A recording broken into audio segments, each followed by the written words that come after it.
The second category of celebrities are those who are indirectly involved in haram. For example, a person who is a footballer or a basketball player, they may be playing football, and football per se it is not haram, but they are indirectly involved in haram. For example, they may be wearing shorts, or their lifestyle is such that they may be in haram relationships, etc. Many of them, they drink alcohol. So this also, following them, it is makruh, or it can even be haram. So this also should be avoided. But if we are merely following them for their particular sport, for example a footballer or a basketball player, and it is only limited to this, then inshallah this should not be a problem.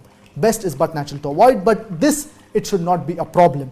But unfortunately, many a time when a person follows a sports star, a footballer or a basketball player or any other sports star, this increases and a person starts revering this person. A person starts considering this footballer or this basketball player as a role model and starts following his lifestyle, his hairstyle, the way he dresses.